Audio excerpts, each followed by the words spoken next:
thank you very much for the introduction and the invitation and every chance you give me to present to the world and everyone here what we've been doing. I have no financial disclosures, and first of all, let me tackle the first aspect of this lecture, will be terminology. Pets terminology has been here for a long time, and it's about to turn 25 next year, I think. And this is something that has brought clarity and transparency and has brought us a common language to tackle what has been the Babel Tower before the existence of that terminology, and allowed us to speak the same language regarding ocular trauma. Also, as a second child from Professor Kuhn here present, is the ocular trauma score.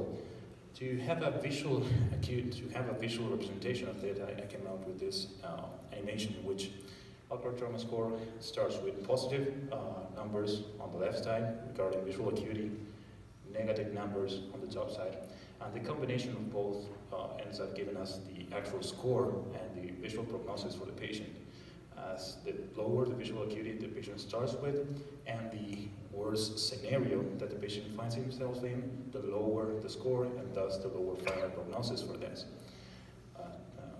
As you can see, if the patient starts with a very bad visual acuity, the prognosis is already pretty bad. And that not only gives us an accurate representation in our mind as how the patient will develop along the trauma that he has suffered, but also gives us the possibility to talk to the family and give them an accurate prognosis regarding the case.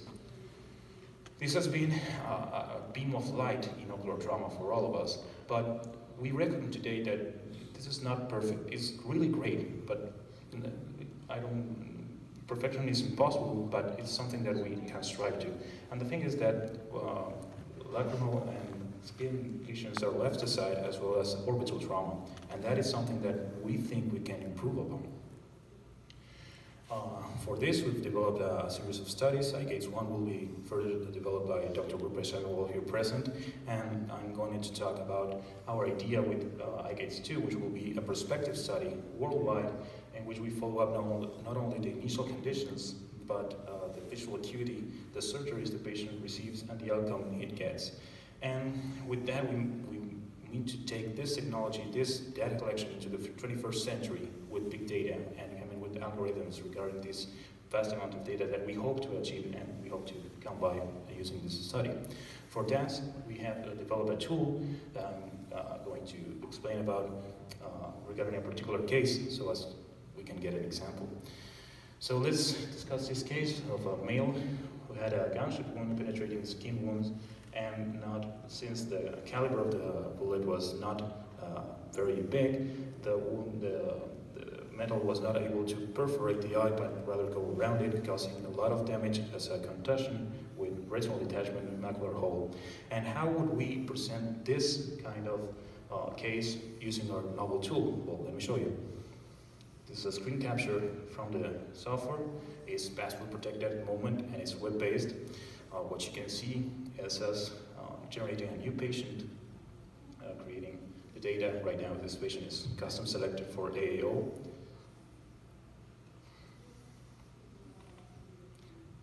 As you can see, we generate the new file, the new patient, and we have different. Sorry about that. We're generating the case at the moment. Saving us allows us to edit it, and for this tool we try to be as comprehensive as possible, not only having the global layer of the wound, but also getting the whole aspect of it registered as swiftly and as comprehensively as possible. These tools allow us to generate information, generate data on the wounds in the skin layer, which includes the lacrimal system layer, also the bone layer. Here you can see the lacrimal system, and we will generate the penetrating wounds from the enter and the exit of the bullet.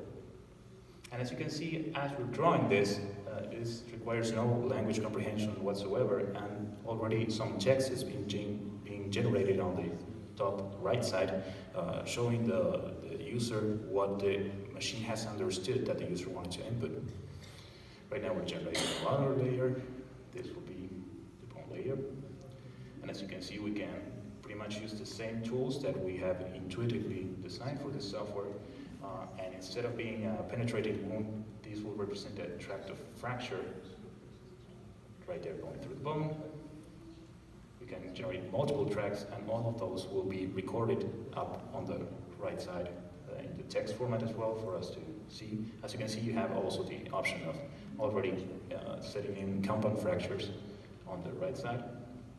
And I'm dropping a few foreign bodies over there, which are fragments from the bullet that has been smashed all together by the inception on the bone.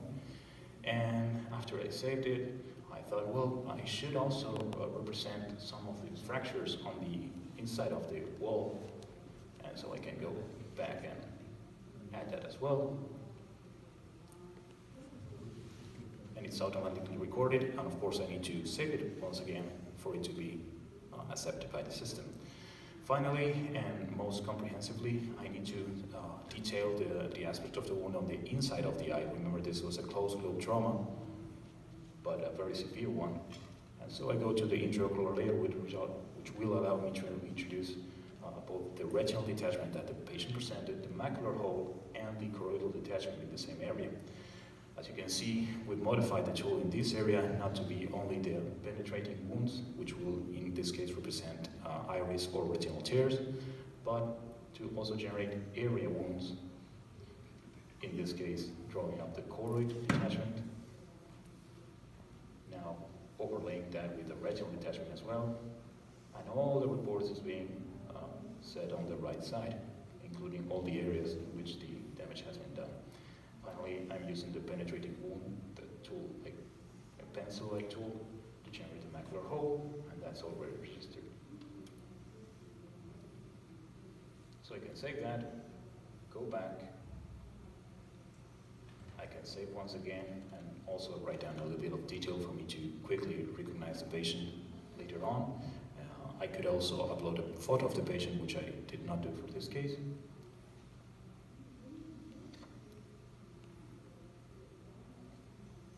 Once I save, I can go pretty much back whenever I want and see all of the cases. And I can also do an evolution of that. Let's say this was my initial evaluation of the patient, but then I took him to the OR and found out that there was actually worse damage. I can go back and I can either edit this file or create a new one, calling it post-op evaluation, and even go further down the line with the evolution of the patient. Let's say he has a new retinal detachment or a completely new development whatsoever. So the idea behind this is actually to get people involved in a graphical way and also to save time. All of this has been recorded, all of this data has been recorded in less than 5 minutes and not using a keyboard whatsoever into the data input regarding the type of wounds. This allows us not only to collect the data, but collect it regardless of the language that the people are used to speak in their native tongue. And this is very important since we want to achieve as much data as possible in a global scale. To give you further details, this is another fresh, clean layout, and which I'm going to show the back end of the software, which shows the areas that the software is able to comprise the data from. As you can see in colors, it shows what the software understands as anatomical layers to which the trauma can be pasted on using the graphical tools. That's the skin layer as well. All the nature of the foreign bodies that, as we know, have different prognosis depending on where in the eye they can be regarding infections or toxicity. All the areas of the retina which come out very colorful. And we can also edit the anterior chamber, posterior chamber, lens, and the iris. And for you to see that we're not globe phobic, we have also a globe layer in which we can create any data in as well. So we have had a previous preliminary validation in which 2 people entered cases and 2 experts read the reports and compared what our interpretation of the reports has been, and so far it's been pretty good, but we need to hack this and tackle it and throw whatever we have into it and see what comes up and what we can improve on before going to the prospective study. And What we wanted to bring to the trauma discussion is changing this mindset to this mindset. Thank you very much. Thank you, Isaac. Thank you, Ava, for this opportunity, for the support. Thank you, Andreas, for the wonderful about iGates.